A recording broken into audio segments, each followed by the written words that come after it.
Hi hello ಎಲ್ಲರಿಗೂ ನಮಸ್ಕಾರ. Simply Harshit ಚಾನಲ್ಗೆ ಸ್ವಾಗತ. ನಾನು ಹರ್ಷಿತಾ. ಇವತ್ತಿನ ಈ ವಿಡಿಯೋನಲ್ಲಿ ನಾನು ನನ್ನ ಒಂದು ಫಸ್ಟ್ ಪ್ರೆಗ್ನೆನ್ಸಿ ಮತ್ತು ಸೆಕೆಂಡ್ ಪ್ರೆಗ್ನೆನ್ಸಿನಲ್ಲಿ ನಾನು ನೋಡ್ತಾ ಇರೋ ಒಂದು ಡಿಫ್ರೆನ್ಸ್ನ ನಿಮ್ಮ ಹತ್ರ ಶೇರ್ ಮಾಡ್ಕೊಳ್ಳೋಕೆ ಇಷ್ಟಪಡ್ತಾ ಇದ್ದೀನಿ. ತುಂಬ ಜನಕ್ಕೆ ಇದು ಎಕ್ಸ್ಪೀರಿಯನ್ಸ್ ಆಗಿರ್ಬೋದು. ಫಸ್ಟ್ ಟೈಮ್ ಈ ಥರ ಇರಲಿಲ್ವಲ್ಲ, ಈ ಸಲ ಯಾಕೆ ಈ ಥರ ಆಗ್ತಾ ಇದೆ, ಈ ಸಿಂಟಮ್ಸ್ ಇರ್ಲಿಲ್ವಲ್ಲ ಅನ್ನೋದು ಇರುತ್ತೆ. ಸೊ ನನಗೂ ಅದು ಫೀಲ್ ಆದಾಗ ನಂತರನೇ ಯಾರಾದರೂ ಎಕ್ಸ್ಪೀರಿಯನ್ಸ್ ಮಾಡಿರ್ತಾರೇನೋ ಅಂತ ನಾನು ಈ ವಿಡಿಯೋನ ಶೇರ್ ಮಾಡ್ತಾ ಇದ್ದೀನಿ. ಇದು ನನ್ನ ಸೆಕೆಂಡ್ ಪ್ರೆಗ್ನೆನ್ಸಿ ಆಗಿದ್ದು. ಈಗ ಆಲ್ರೆಡಿ ನಾನು ನನ್ನ ಪ್ರೆಗ್ನೆನ್ಸಿ ಜರ್ನಿನಲ್ಲಿ 3 months ಕಂಪ್ಲೀಟ್ ಮಾಡಿದ್ದೀನಿ. ಸೊ ಈ 3 months ನಂದು ಫಸ್ಟ್ ಪ್ರೆಗ್ನೆನ್ಸಿ 3 months ಹೇಗಿತ್ತು, ಈ ಸೆಕೆಂಡ್ ಪ್ರೆಗ್ನೆನ್ಸಿ 3 months ಅಲ್ಲಿ ಏನಾಗ್ತಾ ಇದೆ, ನನಗೇನು ಹೊಸದಂತ ಅನಿಸ್ತಾ ಇದೆ ಅನ್ನೋದನ್ನ ನಾನು ಶೇರ್ ಮಾಡ್ಕೊತೀನಿ ಈ ವಿಡಿಯೋನಲ್ಲಿ. ನೀವೆಲ್ಲರೂ ಸಿಂಪ್ಲಿ ಹರ್ಷಿ ಚಾನೆಲ್ನ ನೋಡ್ತಾ ಇದ್ದೀರಾ, ಇಷ್ಟಪಡ್ತಾ ಇದ್ದೀರಾ, ದಯವಿಟ್ಟು ಸಬ್ಸ್ಕ್ರೈಬ್ ಆಗಿ. ನಮ್ಮ ಥರ ಹೊಸ ಯೂಟ್ಯೂಬರ್ಗೆ ದಯವಿಟ್ಟು ಸಪೋರ್ಟ್ ಮಾಡಿ, ನಮ್ಮ ಚಾನಲ್ಗೆ ಸಬ್ಸ್ಕ್ರೈಬ್ ಮಾಡಿ, ನಿಮಗೆ ಗೊತ್ತಿರೋರಿಗೆ ಶೇರ್ ಮಾಡಿ, ಕಮೆಂಟ್ ತಿಳಿಸಿ, ನಮಗೆ ಇದೇ ಥರ ಸಪೋರ್ಟ್ ಮಾಡ್ತಾ ಇರಿ ಅಂತ ಹೇಳ್ತಾ ನಾನು ಸ್ಟಾರ್ಟ್ ಮಾಡ್ತೀನಿ. ನನ್ನ ಫಸ್ಟ್ ಪ್ರೆಗ್ನೆನ್ಸಿ ಬಂದು 2023ನಲ್ಲಿ ನಂದು ಫಸ್ಟ್ ಪ್ರೆಗ್ನೆನ್ಸಿ ಆಗಿದ್ದು. ಈಗ 2026ನಲ್ಲಿ ಸೆಕೆಂಡ್ ಟೈಮ್ ಪ್ರೆಗ್ನೆಂಟ್ ಆಗಿದ್ದೀನಿ. ಫಸ್ಟ್ ಟೈಮ್ ಪ್ರೆಗ್ನೆನ್ಸಿ ಆದಾಗ ನಾವು ಫಸ್ಟ್ ಡಾಕ್ಟರ್ನ ಕನ್ಸಲ್ಟ್ ಮಾಡಿದಾಗ ಅವರು ಸ್ಕ್ಯಾನ್ ಮಾಡಿ ಹೇಳಿದ್ದು ಫಸ್ಟ್ ಒಂದು ವಿಷಯ ಏನಂತಂದರೆ, ನಿಮ್ಮ ಮಗು ಸರಿಯಾಗಿ ಗ್ರೋತ್ ಆಗಿಲ್ಲ ಅಂತ ಹೇಳಿಬಿಟ್ರು. ತುಂಬ ಗಾಬರಿ ಆಯಿತು, ತುಂಬ ಭಯ ಆಯಿತು. ಯಾಕೆ, ಏನು ಅಂತ. ಎಷ್ಟು ಏಜ್ ಇರಬೇಕು ಮಗುಗೆ, ಈಗ ಒಂದು 4 weeks 5 weeks ಎಷ್ಟೋ ಇರುತ್ತೆ, ಅಷ್ಟಿಲ್ಲ, 1 week ಹಿಂದೆ ಇದೆ ಗ್ರೋತು ಅಂತ ಅಂದಾಗ ಫಸ್ಟ್ ಟೈಮ್ ತಾಯಿ ಆಗ್ತಾ ಇರೋದು ನನಗೆ ತುಂಬ ಗಾಬರಿ ಆಯಿತು. ತುಂಬ ಗಾಬರಿ ಬಿದ್ವಿ ನಾನು, ನನ್ನ ಹಸ್ಬೆಂಡ್. ಏನು ಮಾಡಬೇಕು ಏನು ಅಂತ. ಅವ್ರು ತುಂಬ ಸ್ಟ್ರಿಕ್ಟಾಗಿ ಹೇಳ್ಬಿಟ್ರು, ಇಲ್ಲಮ್ಮ ನೀನು ಮಗು ಸರಿಯಾಗಿ ಇದಾಗ್ತಾ ಇಲ್ಲ, ನೀನು ಚೆನ್ನಾಗಿ ತಿಂದು ನೀನು ವಾಕ್ ಮಾಡಿ ಇದೆಲ್ಲ ಮಾಡಬೇಕು. ನೆಕ್ಸ್ಟ್ ವೀಕ್ ಬರೋ ಅಷ್ಟರಲ್ಲಿ ಅಥವಾ ನೆಕ್ಸ್ಟ್ ಚೆಕಪ್ ಬರೋ ಅಷ್ಟರಲ್ಲಿ ಇಂಪ್ರೂವ್ಮೆಂಟ್ ಆಗಿಲ್ಲ ಅಂದರೆ ನಾನೇನೂ ಮಾಡೋಕ್ಕಾಗಲ್ಲ ಅಂತ ಹೇಳಿಬಿಟ್ರು. ಅದೇ ನನಗೊಂದು ಫಸ್ಟ್ ಶಾಕ್ ಆಗಿತ್ತು. ಯಾಕಂದರೆ ಫಸ್ಟ್ ಟೈಮ್ ಪ್ರೆಗ್ನೆಂಟ್ ಆದಾಗ ಏನೋ ನಮಗೆ ಗೊತ್ತಿರಲ್ಲ, ಏನು ವಿಷಯನೇ ಆಗಿರಲಿ ಏನೇ ಆಗಿರಲಿ.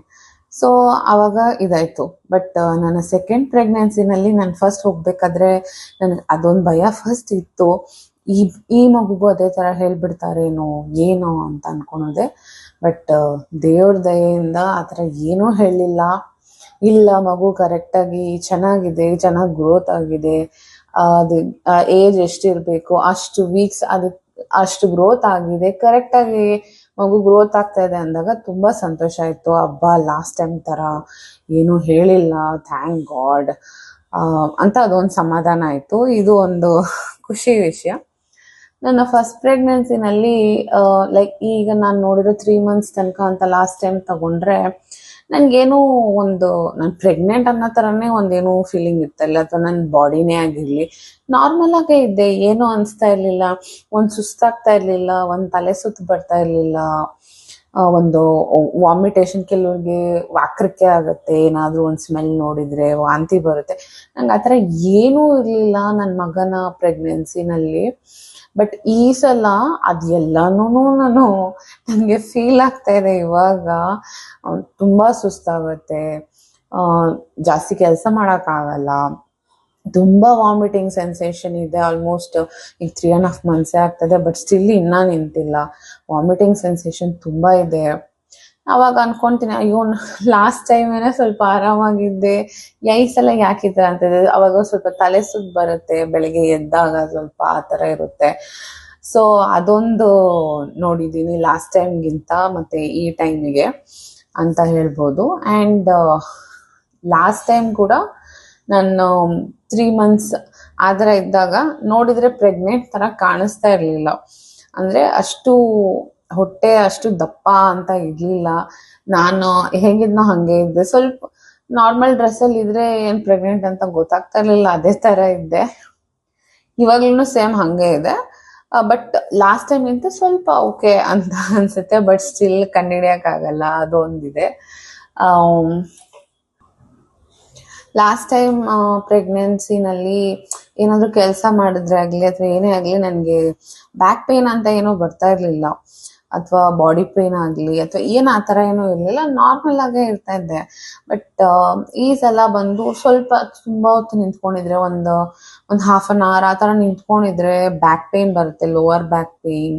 ಅದು ಫಸ್ಟ್ ಪ್ರೆಗ್ನೆನ್ಸಿದು ಎಫೆಕ್ಟ್ ಅಥವಾ ಏನಂತ ಗೊತ್ತಿಲ್ಲ, ಬಟ್ ಅದೊಂದು ಡಿಫ್ರೆನ್ಸ್ ನನಗೆ ಗೊತ್ತಾಗ್ತಾ ಇದೆ ಆ ಪ್ರೆಗ್ನೆನ್ಸಿಗೂ ಈ ಪ್ರೆಗ್ನೆನ್ಸಿಗೂ. ನನ್ನ ಫಸ್ಟ್ ಪ್ರೆಗ್ನೆನ್ಸಿನಲ್ಲಿ ನನಗೆ ಏನೋ ಅಷ್ಟೊಂದು ಕ್ರೇವಿಂಗ್ಸ್ ಅಂತ ಏನೂ ಇರಲಿಲ್ಲ. ತುಂಬ ಜನಕ್ಕೆ ಅದು ತಿನ್ನಬೇಕು, ಇದು ತಿನ್ನಬೇಕು, ಹುಳಿ ತಿನ್ನಬೇಕು ಅಥವಾ ಖಾರ ತಿನ್ನಬೇಕು ಆ ಥರ ಅನಿಸ್ತಾ ಇರುತ್ತೆ. ಬಟ್ ನನ್ನ ಫಸ್ಟ್ ಪ್ರೆಗ್ನೆನ್ಸಿ ನನಗೆ ಆ ಥರ ಏನೂ ಕ್ರೇವಿಂಗ್ಸ್ ಬಂದಿರಲಿಲ್ಲ. ಎಲ್ಲರೂ ಕೇಳೋರು, ಏನಾದರೂ ತಿನ್ಬೇಕು ಅನ್ಸಿದ್ರೆ ಹೇಳು, ಏನು ಕೇಳ್ತಾನೆ ಇಲ್ಲ ನೀನು ಅಂತ ಎಲ್ಲ ಹೇಳೋರು ನನ್ನ ಹಸ್ಬೆಂಡ್. ಬಟ್ ನನಗೇನೋ ಆ ಥರ ಅನಿಸ್ತಾ ಇರಲಿಲ್ಲ. ನಾರ್ಮಲಾಗಿ ಏನು ತಿಂತಾ ಇದ್ನೋ ಅದೇ ತಿಂತಿದ್ದೆ. ಸ್ಪೆಷಲಾಗಿ ನನಗೆ ಇದು ತಿನ್ಬೇಕು ಅನಿಸ್ತಾ ಇದೆ, ಆ ಥರ ಏನೂ ಫೀಲಿಂಗ್ ಬಂದಿರಲಿಲ್ಲ ನನಗೆ. ಬಟ್ ಈ ಸಲ ಆ ಥರ ಫುಡ್ ಕ್ರೇವಿಂಗ್ಸ್ ತುಂಬ ಬರ್ತಾ ಇದೆ. ಎಸ್ಪೆಷಲಿ ಸ್ವಲ್ಪ ಖಾರ ಐಟಮ್ಸ್ಗೆ ತುಂಬ ನನಗೆ ತಿನ್ಬೇಕಂತ ಅನಿಸ್ತಾ ಇದೆ. ಮಸಾಲೆ ಐಟಮ್ ತಗೊಳ್ಬಾರ್ದು, ಅಸಿಡಿಟಿ ಆಗುತ್ತೆ, ಬಟ್ ಸ್ಟಿಲ್ ನನಗೆ ಅದೇ ಕ್ರೇವಿಂಗ್ಸ್ ಬರ್ತಾ ಇದೆ. ಬಟ್ ನನಗೆ ಫಸ್ಟ್ ಪ್ರೆಗ್ನೆನ್ಸಿನಲ್ಲಿ BP ಸ್ಟಾರ್ಟ್ ಆಗಿದ್ರಿಂದ ಸೊ ನನಗೆ ಆಗಲ್ಲ, ನಾನು ಆದಷ್ಟು ಕಂಟ್ರೋಲ್ ಮಾಡ್ತಾ ಇದ್ದೀನಿ. ಬಟ್ ಸ್ಟಿಲ್ ಅದು ಕ್ರೇವಿಂಗ್ಸ್ ಇದ್ದೇ ಇದೆ ನನಗೆ. ಇವಾಗ ನನಗೆ ಫುಡ್ ಕ್ರೇವಿಂಗ್ ಆಗ್ತಾ ಇದೆ ಲಾಸ್ಟ್ ಟೈಮ್ಗಿಂತ. ಈ ಸಲ ನನಗೆ ಅದು ಕ್ರೇವಿಂಗ್ಸ್ ಅನಿಸ್ತಾ ಇದೆ. ಯಾವುದೇ ಒಬ್ಬರು ಲೇಡಿ ಆಗಲಿ ಯಾರೇ ಒಬ್ಬರು ಸೆಕೆಂಡ್ ಪ್ರೆಗ್ನೆನ್ಸಿನಲ್ಲಿ ಎಕ್ಸ್ಪೀರಿಯನ್ಸ್ ಮಾಡೋ ಒಂದು ಮೇಜರ್ ಡಿಫ್ರೆನ್ಸ್ ಏನಂತ ಅಂದರೆ, ಫಸ್ಟ್ ಪ್ರೆಗ್ನೆನ್ಸಿನಲ್ಲಿ ನಿಮ್ಮನ್ನ ನೀವು ನೋಡ್ಕೊಂಡ್ರೆ ಸಾಕಾಗಿರುತ್ತೆ. ನಿಮ್ಮನ್ನ ನೀವು ನೋಡ್ಕೊಳೋದಷ್ಟೇ ನಿಮ್ಮ ಕೇರ್ ಆಗಿರುತ್ತೆ. ನನ್ನ ಮನೆ ನೋಡ್ಕೊತೀರಾ, ನಿಮ್ಮನ್ನ ನೋಡ್ಕೊತೀರಾ, ನಿಮ್ಮ ಬಗ್ಗೆ ನೀವು ಕೇರ್ ಮಾಡ್ತಾ ಇರ್ತೀರಾ, ಎಲ್ಲ ಆಗುತ್ತೆ. ಬಟ್ ಸೆಕೆಂಡ್ ಪ್ರೆಗ್ನೆನ್ಸಿ ಅಂತ ಬಂದಾಗ ನಮ್ಗೆ ಆಲ್ರೆಡಿ ಒಂದು ಮಗು ಇರುತ್ತೆ. ನಾವು ನಮ್ಮನ್ನ ಕೇರ್ ಮಾಡೋ ಜೊತೆ, ಮನೇದ್ ನೋಡೋ ಜೊತೆ, ಆ ಮಗುನೂ ಕೂಡ ನಾವು ನೋಡ್ಕೊತಾ ಇರ್ತೀವಿ.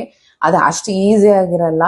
ಒಂದು 6-7 ವರ್ಷ ಏಜ್ ಗ್ಯಾಪ್ ಆಯ್ತಂದ್ರೆ ಓಕೆ, ಮಗುಗೆ ಅರ್ಥ ಆಗತ್ತೆ ಅವನಿಗೆ, ಸೊ ಅವನು ಸ್ವಲ್ಪ ಹೆಲ್ಪ್ ಮಾಡ್ತಾನೆ, ಆ ಥರ ಇರುತ್ತೆ. ಬಟ್ ತುಂಬ 2 ವರ್ಷ 3 ವರ್ಷ ಈ ಥರ ಏಜ್ ಗ್ಯಾಪ್ ಇದ್ದಾಗ ಅವನೇ ಏನೋ ಚಿಕ್ಕ ಮಗು ಇರ್ತಾನೆ, ಅವನ್ನೇ ನಾವು ನೋಡ್ಕೊಬೇಕು. ಅವನ್ನ ನೋಡ್ಕೊಳ್ಳೋದ್ರ ಜೊತೆ ನಮ್ಮನ್ನ ನೋಡಿಕೊಂಡು, ನಮ್ಮ ಬೇಬಿ ಹೆಲ್ತ್ ನೋಡಿಕೊಂಡು, ಮನೆ ನೋಡಿಕೊಂಡು ಎಲ್ಲ ಮಾಡಬೇಕಾಗತ್ತೆ.